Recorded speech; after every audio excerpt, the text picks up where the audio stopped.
Will you marry a prince, an artist, or an accountant? Well, with astrology, you can find your future partner and answer that question. If you had shown me Meghan Markle's chart the minute she was born, I would have told you she'd marry a prince.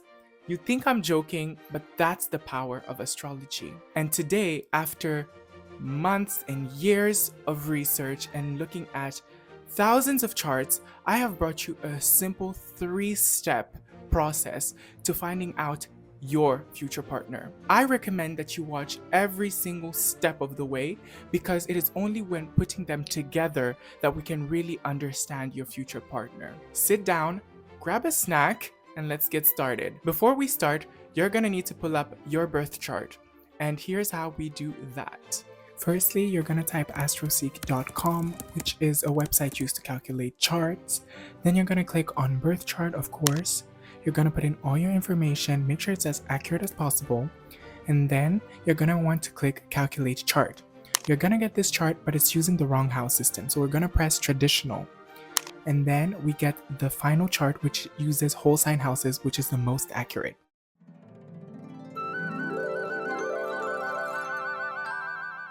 In traditional astrology, Venus is the planet of love.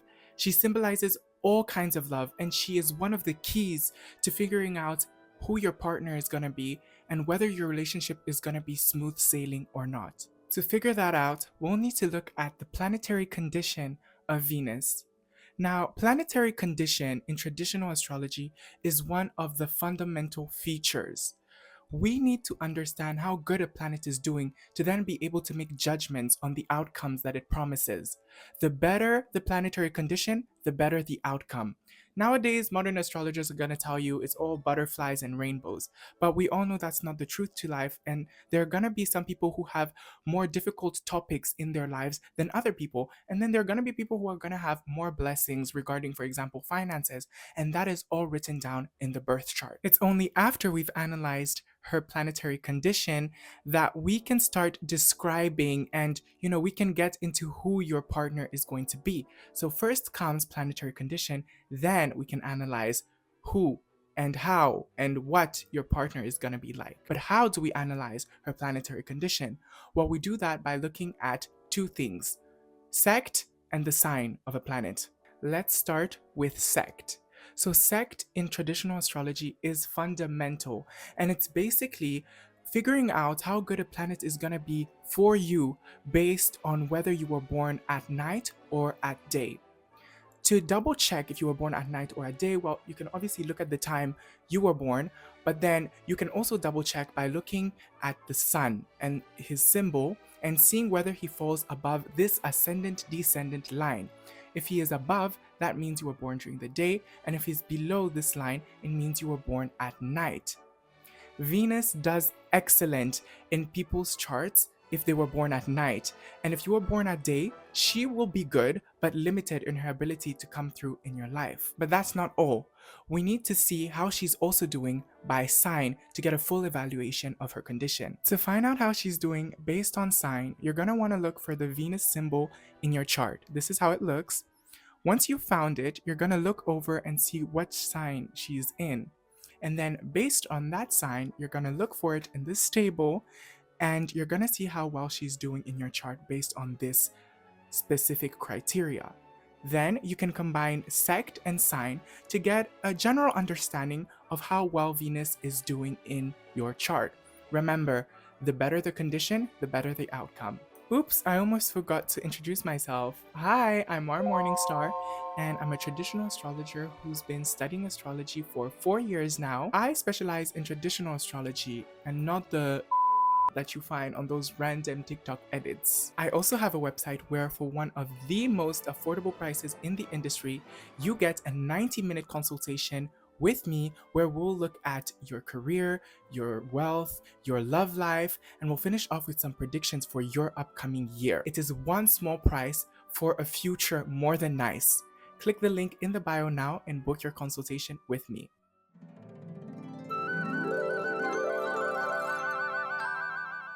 Now that we know how Venus is doing in your chart, we're going to need to look at the 7th house, because Venus talks about your love in a more general sense, whereas the 7th house is exactly precise to you.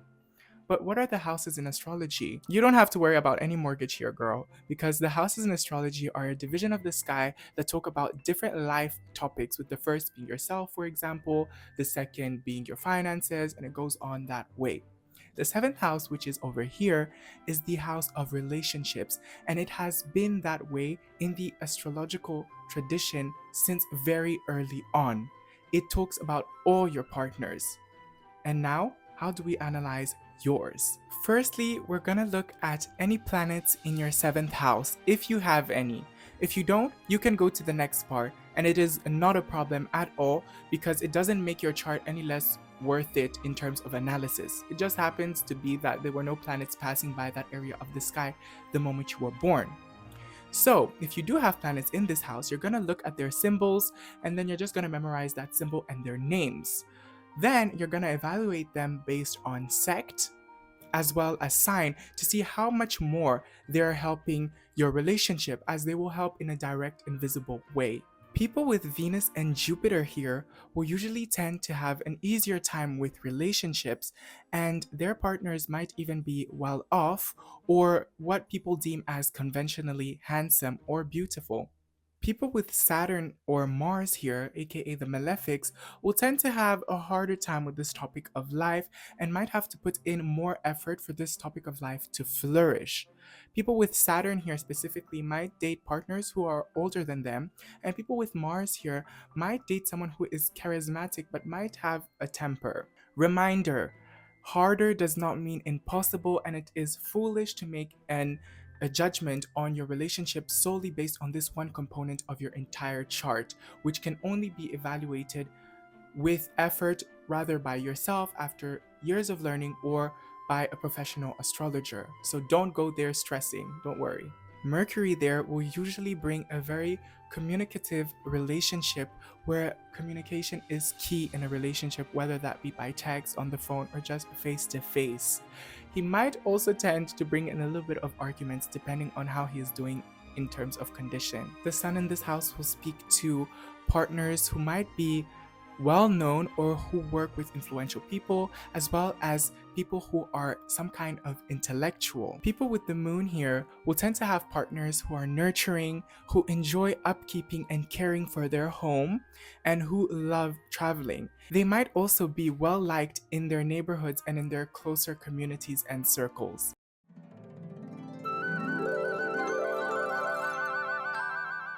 The planets within the seventh house are important, but they aren't the only important thing. We're also now going to look at the ruler of your seventh house, which applies to everyone's chart. And we're basically going to see how he is doing, and this will let us know how much support he is bringing to your relationships and how the final outcome of the relationship will be. To know which planet is ruling your seventh house, we're basically going to look at the sign ruling the seventh house, and then with that sign in mind, we're going to look at the planet that corresponds to that. Now that you have the planet, you can know how it is doing by sect, and then you can locate the planet in your chart and see how it is doing based on the sign that it's in. The sign that your seventh house ruler is in also plays a major role in describing who and what and how your partner is going to go about their life. It's going to basically describe their personality and sometimes their career. So you're going to look at the sign of your seventh house ruler and you're going to go to your timestamp. You can also look at the sign that Venus was in your chart to get further insight. The Mercurian signs will usually be very talkative individuals who enjoy sharing a fact or two about the subjects that they enjoy. They tend to be smart and might have done really well in school. They are there to teach you lessons in life, and they might sometimes surprise you with how many things they manage to juggle all at once. And the funny thing is that they juggle all of these things, but they still manage to pull it off in the end. The Venusian signs love love. They usually tend to be even well liked by their own communities, and they might be known for being very clean and very good looking. They also focus on their creative pursuits most times with things like art and music, and it is not uncommon to hear them whistling here and there or, drawing something. They also might have a particular interest in fashion, and they are just overall sweet people. They're kind of like the golden retriever boys. That's the Venusian energy. The Saturnian signs speak to people who are usually a bit more darker in their aura, and they might even be older than you, and they're just known to have, that down to earth aspect about them, which sometimes can be kind of pessimistic.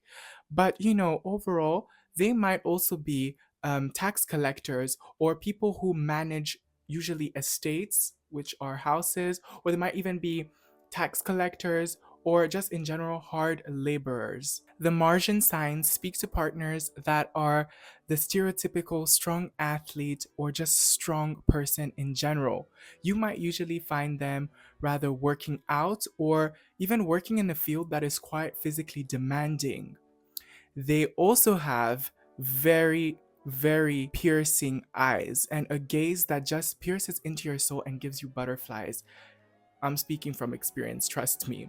But overall, these guys are sometimes charismatic, and they might be involved in the military or in jobs that involve knives, like cooking or being a surgeon. They might also have a tendency of being hot headed. The Jupiterian signs are just somehow friends with everyone. They tend to be very generous people and are usually friends with a bunch of people.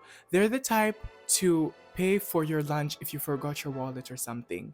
And overall in life, they tend to be the lucky person who usually comes off from a well off background, whether that be intellectually or financially. They're also quite knowledgeable, and like I said, they're very lucky. So, this might mean luck through money or just overall in life where they've had some experiences where they got out when it was like very hard for them to leave that place, or just they get lucky and manage to escape a certain situation. Cancers just have something so theatrical about them, and you usually catch them telling a story to a bunch of people, and this gets them appreciated by the people that they tell these stories to.